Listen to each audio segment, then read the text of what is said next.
Salam, Psixoloqla söhbət verilişinin dəyərli izləyiciləri. Bugünkü qonağımız həkim-nevroloq Səyanə Əliyevadır. Bugün biz Səyanə xanımla beynimizin xəritəsindən danışacağıq. Xoş gəlmisiniz Səyanə xanım. Xoş gördük. Necəsiz?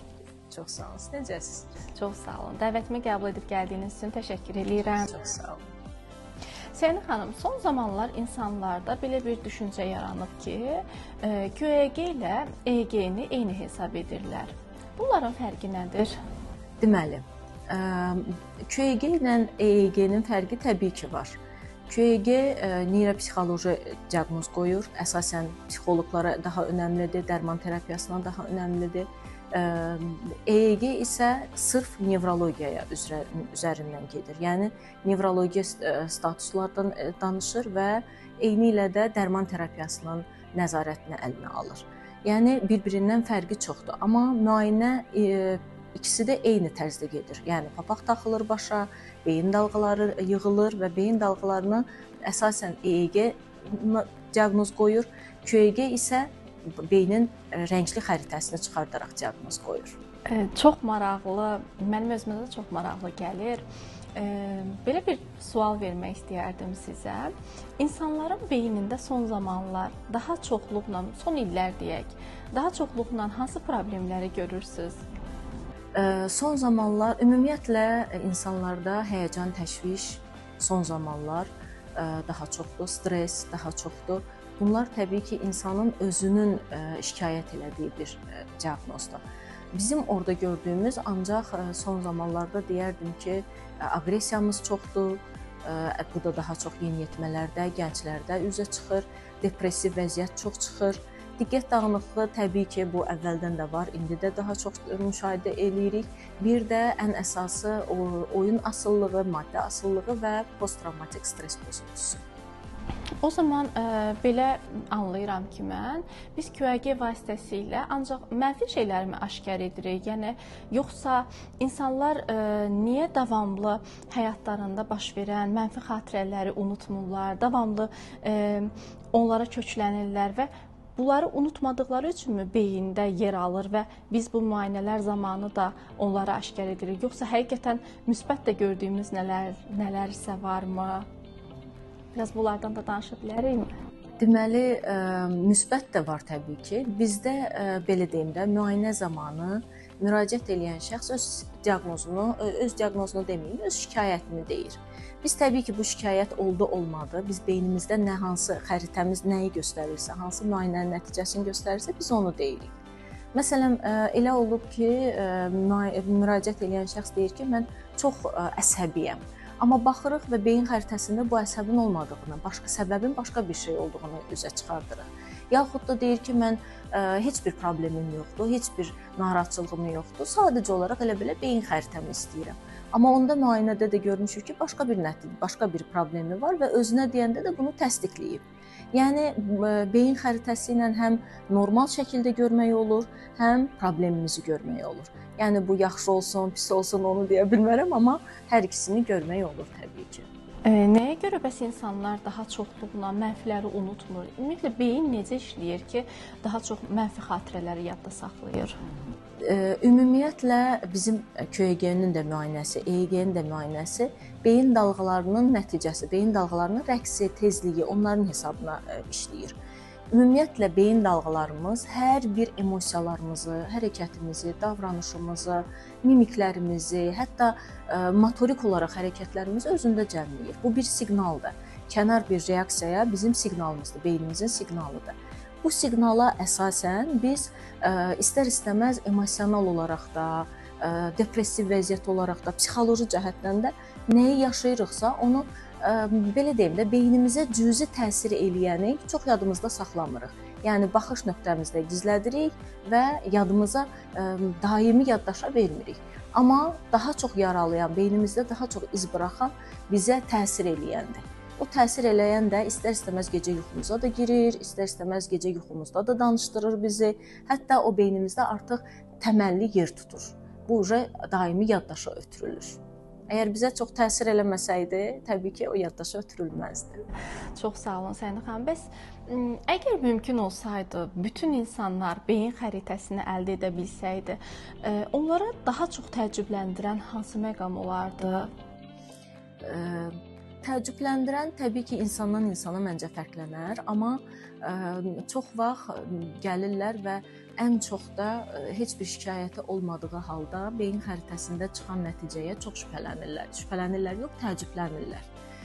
Məsələn, neçə dəfələrlə olub ki, heç bir şikayətim yoxdur deyib, amma posttravmatik stress çıxanda başlayıb ağlayıblar. Yəni tam şəkildə ocağa toxunduğumuz üçün, yaxud da maddə asılılığı özünü gizlədir, maddə asılılığı olduğunu gizlədir. Heç bir narahatçılığım yoxdur, sadəcə baş ağrım var deyir, amma beyin xəritəsində artıq əlavə işlətdiyiniz zərərli maddələr varmı deyəndə tez artıq hə, bəli, falan vaxt falan olub, bunu belə eləyib. Bu mənim özümdə də çox maraqlıdır ki, beynimizin hansı hissəsində nə olur ki, o yalan detektoru deyirlər.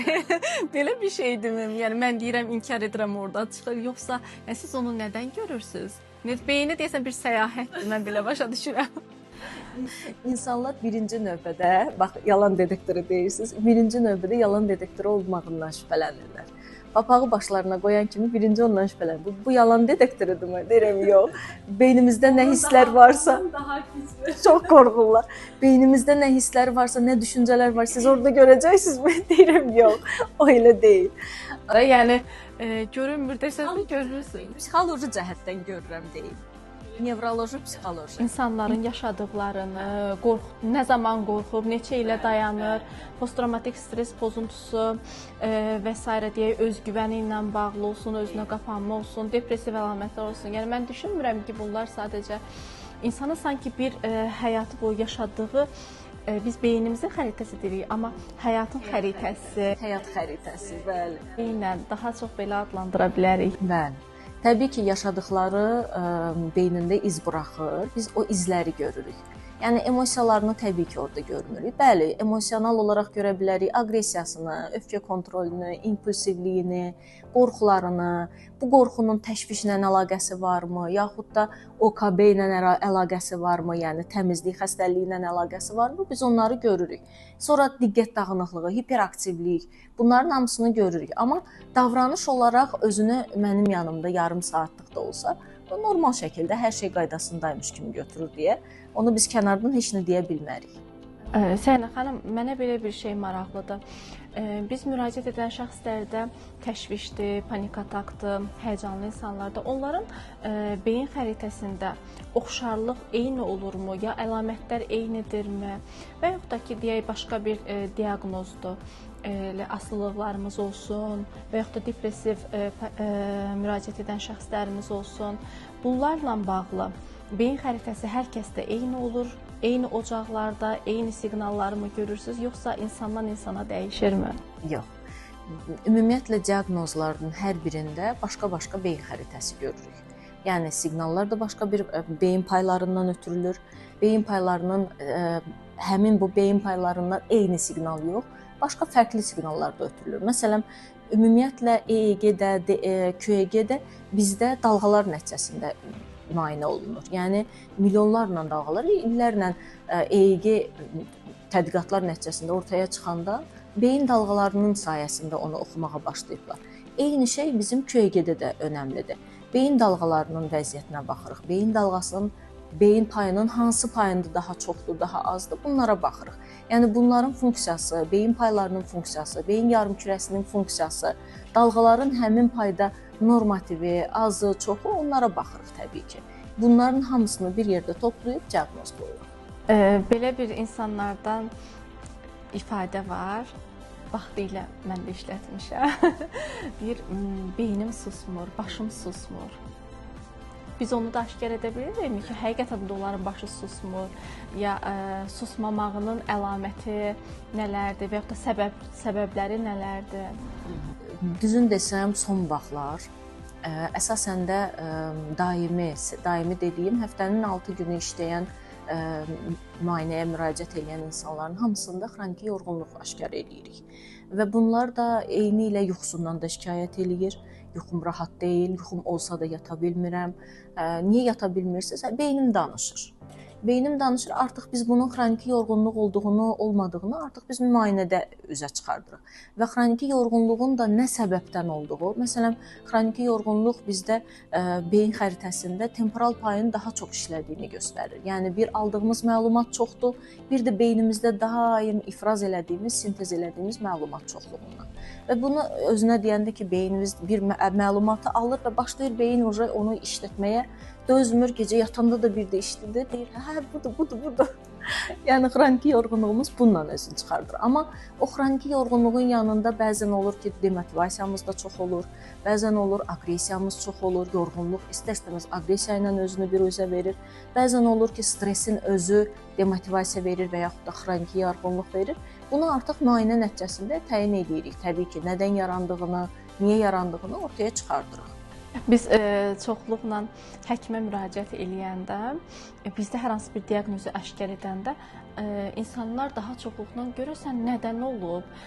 Doktor, bu məndə nədən olar deyə və məsələn deyir şəkərsən, məndə nədən olar? Çox şəkər yediyim üçünmü? Anam şəkər idi ondanmı keçib? Yəni mütləq bir səbəb axtarışında oluruq. Və mən sizlə söhbət əsasında belə görürəm ki, yəni QAG müayinəsi birbaşa o səbəbi də bizə verir. Hansı illərdən, necə gəldi, necə yarandı? Yəni insan həqiqətən də mən bizim söhbətimizin əvvəlində beynimizin xəritəsindən danışacağıq dedim, amma və görürəm ki, həqiqətən də bir beyin xəritəsindən danışırıq. Belə bir sualla davam etmək istəyərəm. Son zamanlar sosial media, telefon asılılıqları, yəni hədsiz istifadəsi beynin diqqət sisteminə necə təsir eləyir? Belə deyərdim, ən çox hal-hazırda aşkarlanan bir diaqnozdur. Sosial istifadə və telefon və yaxud da oyun asılılığı, belə deyək. Bu əvvəllər uşaqlarda, yeniyetmələrdə müşahidə olunurdusa, son vaxtlar gənclərdə, hətta bir balaca gənclikdən keçmiş yaşlara qədər hamısında müşahidə olunur. Və gələndə təbii ki, özləri demir ki, mən sosial asıllığam və yaxud da oyun asıllığıyam, qəbul eləmir. Amma bir müddətdən sonra beyin xəritəsi çıxandan sonra təbii ki, biz orada oyun asıllığıdırmı, yoxsa sosial sferayadırmı, onu heç cürə təyin eləyə bilmərik. Biz sadəcə deyirik ki, bəs beyin, belə deyim də, gərgindir, beyin yüklüdür. Bunun səbəbi təbii ki, bu ola bilər. Özünə izah edəndə, hə, özü də, filan şey belədir, mən bunu, özü onun içindən özünə seçir. Deyə yeniyetməni gətirib valideyni də yəqin müayinə zamanı valideyn də iştirak edə bilər. Təbii ki. Siz belə bir şey gördükdə, dedikdə yeniyetmə bəlkə valideyninə görə etiraz edəcək. Yəni bu zaman nə edirsiniz? Belə şey olub asıllıq zamanı, elektron siqaret asıllığında. Yeniyetmələr təbii ki, hal-hazırda birinci növbədə anadan, atadan gizlədir. Bunu mən təbii ki, onun valideyni yanında, yeniyetmənin valideyni yanında bu sualı vermirəm. Valideyn özü məsələn yeniyetmə deyir ki, ana sən çıxa bilərsənmi? O da deyir, hə, yoxsa mənim yanımda nə danışmaq istəmirsən ki? Çıxır çölə, ondan sonra hə, özünə sual verəndə deyir, bəli, amma anam bilmir. Təbii ki, bu müayinə sırasında cibində elektron əşyası varsa, elektron saatı varsa, bunu kənara qoymalıdır. Və mən onu elə deyəndə, o istər-istəməz anasını çıxardır, kənara qoyur, müayinə bitəndən sonra götürür.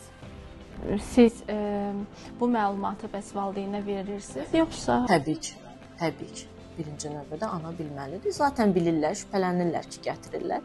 Amma biz onu deyirik. Məsələn, mən demirəm ki, neçə illərdir çəkir, neçə illərdir belə eləyir. Amma mən deyirəm ki, bəs belə bir problemi ola bilər. Bunu psixoloq ilə bölüşün, özünüz nəzarətdə saxlayın, nə lazımdırsa eləyin. Səynə xanım, bəs öz beyninizin xəritəsini çəkmisinizmi? Çəkdiyiniz zaman orada gördüyünüz maraqlı nə var idi? Yəni bunları bizimlə bölüşə bilərsiniz? Təbii ki. Deməli, insanda hər bir kəsdə bir başqa xarakter var təbii ki. Mənim xarakterimdə özüm qəbul eləmədiyim, özüm tam şəkildə anlamadığım bir şeyi başqasına izah edə bilmərəm. Ona görə də bütün neyrofizioloji aparatlardan istifadə eləmişəm, bütün müayinəni də eləmişəm. Həm neyrofeedback müayinəsi, həm QEG müayinəsi, onların hamısının da nəticəsi özümdə var. Yəni bunu tam özüm mənimsəməliyəm ki, mən sizə onu izah edə bilim. Özümdə xarakterik olaraq zaten onu bilirdim ki, məndə mükəmməliyyətçilik var. Yəni mən düşünmədim orada çıxar. Başqa şeylər də düşündüm ki, çıxa bilər. Amma beynim inanmazsınız bəlkə də, amma normal şəkildə çıxıb sadəcə və sadəcə müəyyən mükəmməliyyətçilik var. Ki, hər şey qaydasında olmalıdır, hər şey vaxtında olmalıdır ki, bu da beyində eyni ilə çıxıb. Bu mükəmməliyyətçilik bizim beynimizə necə təsir göstərir? Mənim özümdə də var deyə. Mən belə başa düşürəm ki, bugünkü verilişin sonunda mən birbaşa sizə müayinəyə gələcəm. Ümumiyyətlə bizim öz əməkdaşlarımızın çoxunu müayinə eləmişik. Psixoloqlar olsun, mütəxəssislər olsun. Onların sırf özünü görmək istəməsi çox maraqlıdır. Mənə də maraqlıdır. Psixoloqların beyni necə olur? Deməli bizim bəlkə də inanmazsınız, amma bizim tədqiqatımız üçün normal beyin xəritəsi lazımdır və biz bu normal beyin xəritəsini biz öz psixoloqlarımızdan əldə eləmişik tam şəkildə. Nə qədər tələbələrimiz, nə qədər müraciət edən olub tədqiqat üçün, normal baş üçün, amma heç birində onu görməmişik. Yəni şikayəti olmadığı halda beyin xəritəsi normal olmayıb. Yəni müəyyən dərəcədə problemləri olub, ən çox da stressi olanları olubdu. Amma psixoloqlarımızda tam beyin xəritəsi deyil. Bu nə ilə əlaqədardır? Yəni psixoloqlar öz düşüncələrini idarə etməyi bacaran insanlardır. Yəni bunun belə deyim ki, sizə təsir gücü varmı? Həqiqətən də biz onsuz da nə düşünürük? Düşünürük ki, düşüncəmizi dəyişəriksə həyatımızı dəyişə bilərik və həqiqətən də bu reallıqda da özünü göstərir. İnsan bir hadisəyə baxış açısını dəyişdikdə yanaşması, emosiyaları, davranışı hər bir iş dəyişmiş olur. Bu psixoloqların beyninin yaşıl olmağı, təmiz olmağı həqiqətən də görən bundan mı asılıdır, yoxsa məncə asılıdır. Yəni həyatı öz axarına buraxıb yanlışı, düzü beyində çox iz buraxmadan düşünərək həll etməyi məncə o daha çox asılıdır. Yəni məncə həyatda çox beyni yükləmək lazım deyil. Bir deyimlər var. Məsələn, biz çoxluqla uşaqlıqda görərdik. Kiminsə uzun ömürlüdür, çox üzr istəyirəm, veşsizdir deyə. Çox uzun ömürlüdür, sağlamdır, xəstələnməz, xəstəliyə tutulmaz. Görəsən mümkün olsaydı, biz həmin insanların beynini yoxlasaydıq, nə görərdik? Həqiqətən onlarda da yaşıl olardımı? Bəlkə də. Yaşıl beyinli insanlara ortaq bir xüsusiyyət gətirəndə siz gördüklərinizə əsasən orada bir ümumiləşdirmə götürsək, hansı əlamətə görə onları ümumiləşdirərik? Deməli, ümumiləşdirməyi düzü mən də düşünürəm. Tədqiqatımız üçün düşünürəm ki, nə ilə əlaqələndirə bilərik ki, bizim tədqiqatlarımız aparılır. Hər bir diaqnoza tədqiqatımız aparılır. Xaricdə, Avropada, Amerikada, Asiyada belə tədqiqatlar var, amma biz də istəyirik ki, Azərbaycanda da olsun. Bizim özümüzdə də. Çox sağ olun. Hətta tədqiqatımız da çıxıb, biri də yoldadır. Yəni yavaş-yavaş o tədqiqatlar üzərində işləyirik təbii ki. Uğur həmişə sizinlə olsun. Sağ olun. Tədqiqatlar zamanı da istifadə olunacağı təqdirdə bizdə məsələn sağlam beyin xəritəsi deməli bir nəfər idmançıdadır, bir nəfər rejissorumuzdur, adını çəkməyəcəm. Qalan kimdir bu rejissor? Qalan 5-6 nəfər də bizim öz psixoloqlarımız, klinik psixoloqlarımızdır. Amma mən düşünürəm ki, özlərinə daha yaxşı baxırlar, beyinlərinə daha yaxşı baxırlar. Öz beyinlərinin qədrini bilirlər, yükləmirlər, ondan düşünürəm. Əslində çox gözəl vurğuladınız. İnsan fiziki olaraq çəkisinə, görünüşünə, vizual olaraq üz cizgiləri olsun və s. davamlı bir baxım ehtiyacı keçiririk. Hətta sürdüyü maşın, yaşadığı ev, hər birinin qayğısına qalırıq, amma beynimizin qayğısına qalmaq nə gözəl ifadədir. Beynin ümumiyyətlə siqnalları bizim davranışlarımızdır. Biz məsələn bədənimiz xəstələndisə, bizə reaksiya verir, temperatur qalxır, ağrıyır və yaxud da nəsə qaşınırıq, nəsə səpirik. Bu reaksiya verir ki, ay qardaş, mən xəstəyəm, məni düzəlt. Amma beyin onu deyə bilmir. Sadəcə olaraq həyəcan göstərir, təşviş göstərir, OKB nəyisə təmizləyirik, düzəldirik, əsəbləşirik. Bunlar hamısı beynin reaksiyasıdır. Bəli. Bunlar hamısı beynin reaksiyasıdır. Yəni deyir ki, məni arxaya qoyma, əşi düzələcək demə, düş üstünə, düzəl. Necə ki temperaturun olanda düşürsən üstünə, eyni ilə bu davranışlar olanda da düş üstünə. O zaman biz belə deyək, izləyicilərimizə də bir ümumiləşdirim ki, necə ki zaman-zaman diş müayinəsinə gedib, oradakı problemləri vaxtında aşkar edəriksə, dişimizi itirmə mərhələsinə qədər gəlib çıxmarıqsa, beynimizin də vaxtında hansı bir problem olduğunu görmək üçün QEG müayinəsindən keçərək, həqiqətən də orada bir problemin olub-olmadığını aşkarlaya bilərək ki, vaxtında düzəldək, bizi həyatımızın xəritəsində yarı yolda qoymasın. Düzdür. Siz nələrsə gətirmisiniz Səhnə xanım? Mən gətirmişəm. Mən bizim normal beynimizi gətirmişəm. Ən qəşəng. Məsələn, bu şəkillərdə qoy mən belə tutum ki, o birisində patolojində görək, normalda görək. Bu bizim patoloji başımızdır. Yəni patoloji deməyim də, xəstə deməyim də, problemli başımızdır.